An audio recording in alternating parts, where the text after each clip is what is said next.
Hello everyone, welcome to Unacademy. जिस घड़ी का हमें इंतज़ार था वो घड़ी आ चुकी है। 12 फरवरी को हमारा गेट का पेपर है। कुछ स्टूडेंट्स 1 साल से मेहनत किए होंगे, कुछ 2 साल से, और कुछ लोग उसके पहले से मेहनत करते हुए आ रहे होंगे। 12 फरवरी को हमारा जो पेपर है उसमें से कुछ स्टूडेंट्स फोरनून का सेशन देने वाले हैं, कुछ स्टूडेंट्स आफ्टरनून का सेशन देने वाले हैं। दोनों के लिए मैं कुछ ऐसी टिप्स यहाँ पर बताने वाला हूँ जिससे आप जितना पढ़ाई करके गए हैं एटलीस्ट उस पढ़ाई को लेकर अपना फुल स्कोर लेकर आ पाएंगे। आपके स्कोर में कमी नहीं आएगी। उन मुद्दों पर मैं अभी आपके लिए कुछ टिप्स रखने वाला हूं। ये टिप्स से ऐसा बिल्कुल भी नहीं होगा कि आपका स्कोर यदि 40 या 50 आने वाला था तो वो 70-80 हो जाएगा। ऐसा बिल्कुल भी नहीं होने वाला है। हाँ, यदि आपने 50 नंबर की तैयारी करी है तो 50 में से 50 आप बिल्कुल ला पाएंगे यदि मेरे दिए गए टिप्स को आप फॉलो करते हैं तो। पहली बात, मैं सबसे पहले बात करता हूं उन स्टूडेंट्स की जो मॉर्निंग में पेपर लिखने वाले हैं 9:30 से 12:30 के बीच में। आप लोग मॉर्निंग में पेपर लिखने वाले हैं, इसका मतलब यह है कि आपको लेट नाइट स्टडी नहीं करना है 11 तारीख को। आप सो जाइएगा समय पर ही। रात में 10 या 11 के बजे तक आप सो जाइए और सुबह 7 बजे या 6:30-7 बजे आप उठ जाइए। तो 8 से 9 घंटे की पूरी एकदम डीप स्लीप अच्छे से शांति से लीजिए। ऐसा बिल्कुल भी मत करिएगा कि आप लोग रात में 2-3-4 बजे तक पढ़ रहे हैं और सुबह 9:30 बजे पेपर लिख रहे हैं। ऐसा बिल्कुल भी नहीं करना आपको। ठीक है, जितना पढ़ना था हम पहले पढ़ चुके, अभी पूरा स्लीप लेकर आप जाइएगा। एक बात। दूसरी बात, आपको सुबह सेंटर पर पहुंचना होता है और सुबह साधन कम होते हैं। साधन मीन्स ऑटो कम मिल सकते हैं, ऑटो जो रिक्शा होती है, जो भी आपके पास होते हैं ऑप्शंस, वो कम अवेलेबल होते हैं मॉर्निंग के टाइम पर। इसलिए अपना वो ऑप्शन सिलेक्ट करके रखना पहले से कि किससे आप जाना वाले हो। आपके सेंटर की लोकेशन आपको पता रहना चाहिए। समय के पहले ही वहां पर पहुंच जाना, क्योंकि ऑप्शन सुबह के टाइम पे वैसे ही कम रहते हैं हमारे पास जाने के लिए। और दूसरा, हो सकता है आप जिससे जाने वाले हो, आपके पर्सनल व्हीकल से, हो सकता है वो पंचर हो जाए, हो सकता है तेज बारिश आ जाए। जिस रास्ते से आप जाने वाले थे वहां पर हो सकता है रोड कंस्ट्रक्शन का वर्क चल रहा हो तो रास्ता डाइवर्ट कर दिया हो, आपको अब रास्ता ही नहीं पता है, सेंटर पर पहुंचने पर आप लेट हो जाए। इससे कोई भी चीज हमारे साथ घटित ना हो, इसलिए आप समय के पहले ही निकल जाइएगा। ठीक। एक बात। अब मैं बात करता हूं उन स्टूडेंट्स की जो आफ्टरनून में सेशन लिखने वाले हैं। आफ्टरनून में जो सेशन लिखने वाले हैं वो 2:30 से 5:30 के बीच में लिखने वाले हैं। आप लोग चाहे तो लेट नाइट स्टडी कर सकते हैं यदि आपकी हैबिट है तो। नहीं हैबिट है तो रात में जो सोते हैं जिस टाइम पे उस टाइम पे सो जाओ, सुबह उठ जाओ, अपनी पढ़ाई करो और पेपर लिखने जाओ। आप लोग लंच करके जाएंगे डेफिनेटली, क्योंकि 12-1 बजे तक हमारा लंच का टाइम होता है, उसके बाद ही आप पेपर लिखते हैं। तो लंच में आप बहुत हैवी लंच नहीं करना है। आपको बहुत हैवी लंच नहीं करना है, अदरवाइज आपको एग्जाम देते समय नींद आ सकती है और लेजीनेस फील हो सकता है। तो आप लाइट स्नैक्स ही कर कर जाइए, मतलब फूड लेकर जाइए, हल्का फुल्का जूस वगैरह ले सकते हैं। अच्छा, मॉर्निंग वाले सेशन के लिए भी स्टूडेंट्स को मैं सजेस्ट कर दूं कि वो लोग भी खाली पेट ना जाए एग्जाम देने। एकदम लाइट स्नैक्स या फ्रूट्स या जूस का उपयोग करके वो लोग एग्जाम लिखने जा सकते हैं। तो ये तो मैंने दोनों के लिए अलग अलग बातें कही, मॉर्निंग वालों के लिए अलग और आफ्टरनून वालों के लिए अलग।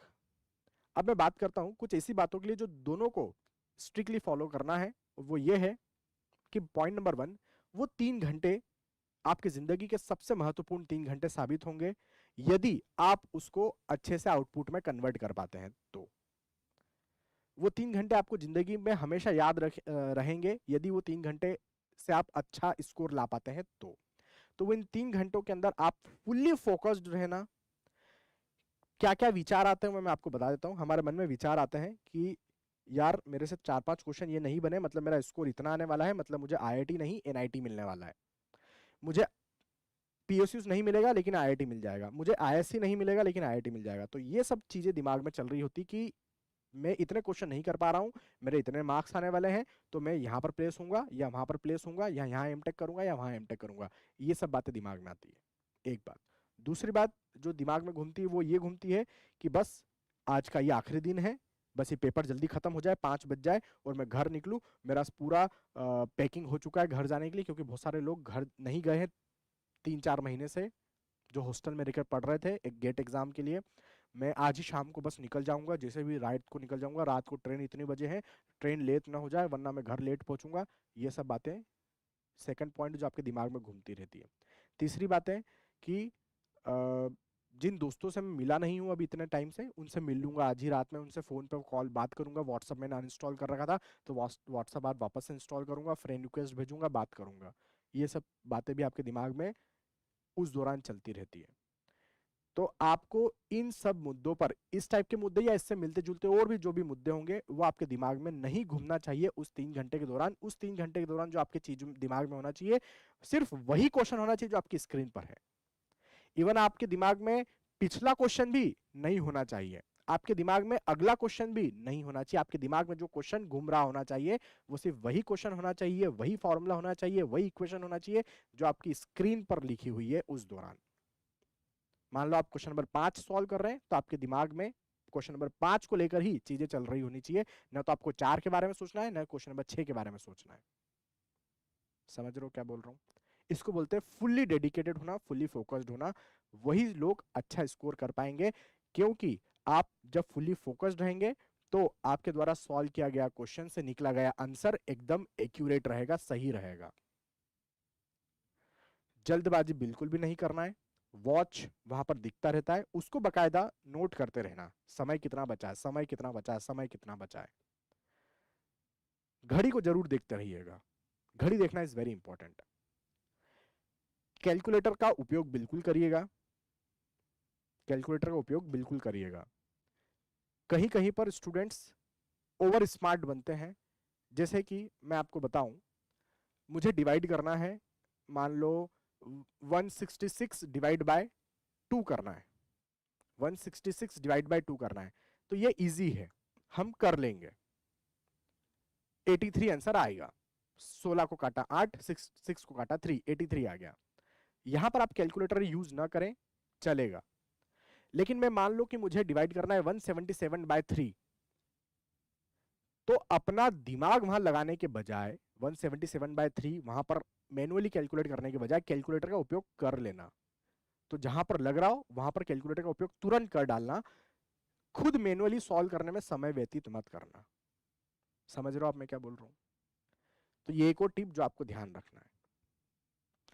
नेक्स्ट टिप वो ये कि कोई क्वेश्चन हम रीड कर रहे हैं और यदि उसका पूरा रास्ता मुझे क्लियर है कि वो फॉर्मूला मेरे दिमाग में आ गया, उस फॉर्मूले में लगने वाले 5 आइटम पांचों मेरी स्क्रीन पर है, वो क्वेश्चन में तुरंत ले लूंगा, सोचूंगा ही नहीं कि फिर मैं इसको सॉल्व करूं या ना करूं, तुरंत मैं लूंगा, सॉल्व करूंगा, आंसर दे दूंगा, क्वेश्चन खत्म हो जाएगा।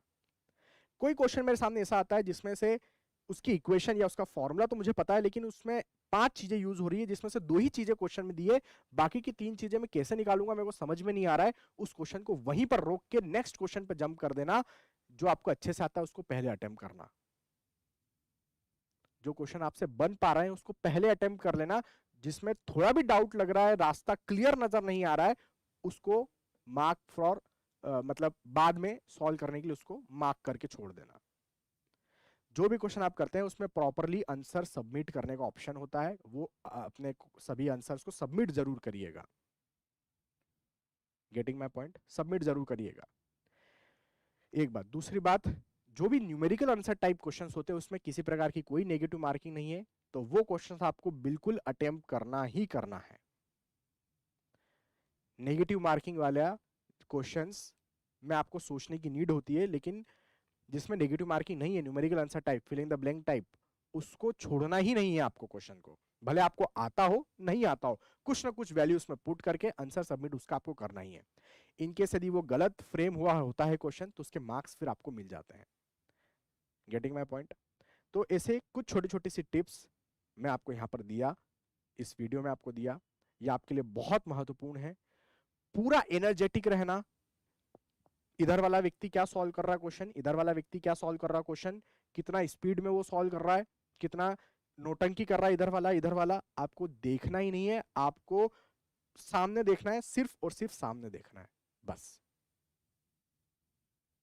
और कहीं नहीं देखना है, इधर भी नहीं देखना है, इधर भी नहीं देखना है, सिर्फ और सिर्फ सामने देखना है। 3 घंटे कंप्यूटर के सामने बैठे हो, 15-20 मिनट के बाद यदि चश्मा पहनते हो तो आंखों को थोड़ा मसल लेना, थोड़ा सा रिलैक्स होगा, फिर वापस लग जाना, फिर 15-20 मिनट बाद आंखों को थोड़ा मसल लेना, फिर वापस लग जाना। इससे क्या माइंड फ्रेश होता है, तुरंत एक्टिव हो जाता है। यदि उसमें थकान आने लगती है तो वो तुरंत वापस रिएक्टिव हो जाता है। ये चीज आप अपना सकते हैं। डरना बिल्कुल भी मत, कोई आपकी जिंदगी नहीं चले जाएगी यदि आप गेट में अच्छा स्कोर नहीं लेकर आते हैं तो, क्योंकि इस डर के कारण आपका गेट का स्कोर कम हो जाता है। तो डरना बिल्कुल भी मत, फुल्ली एनर्जेटिक रहना, पूरी ताकत अपनी लगा देना एग्जाम को लिखने में। दुनिया में आपका कोई बाल बाका नहीं कर सकता। आप बहुत पैसा कमाओगे, बहुत अच्छा स्कोर लेकर आओगे, कोई आपको अच्छा स्कोर लाने से नहीं रोक सकता। आपकी मेहनत आपके साथ है, आपने मेहनत की तो आपकी मेहनत कभी भी बेकार नहीं जाएगी। क्लियर? एक बात। दूसरी बात, जैसे आपका गेट का पेपर होता है, वो जो स्क्रैबल पैड है, बाकायदा उसमें जो भी आपका रोल नंबर ये वो तामझाम है वो सब लिख कर ईमानदारी से उसको सबमिट करके आइए। और पेपर दे के आने के बाद आप वीडियो सॉल्यूशन जरूर देखिए गेट एकेडमी की मेन चैनल पर, जिसमें 8 लाख सब्सक्राइबर मेरे पास में मौजूद है। गेट एकेडमी की मेन चैनल, उस पर मैं वीडियो सॉल्यूशन लेकर आऊंगा, मैं और मेरी पूरी टीम। मैथ्स, एप्टीट्यूड, सभी टेक्निकल सब्जेक्ट्स, सब कुछ हम देंगे। फर्स्ट शिफ्ट का भी देंगे, सेकंड शिफ्ट का भी देंगे वीडियो सॉल्यूशन। तो वहां पर आकर आप अपने आंसर्स को मैच कर लीजिए कि आपने जो आंसर सबमिट किया है और यहाँ पर टीचर जो आंसर सबमिट कर दे रहे हैं, क्या वो मैच कर रहे हैं। यदि मैच कर रहे हैं तो वेल एंड गुड, नहीं भी मैच कर रहे हो तो कोई डिमोटिवेट होने की जरूरत नहीं है। इंसान कभी हारता नहीं है, या तो वो जीतता है या फिर वो सीखता है। इसी के साथ मेरे पास शब्द इतना ही है आपको कहने के लिए। मैं अपनी ढेर सारी शुभकामनाएं आपको देता हूं। मेरे स्टूडेंट्स हैं तो उनको मेरी तरफ से बहुत बहुत आशीर्वाद। बहुत अच्छा स्कोर आपका आने वाला है, बस आप फुल्ली मोटिवेटेड और फोकस्ड रहिएगा। All the very best.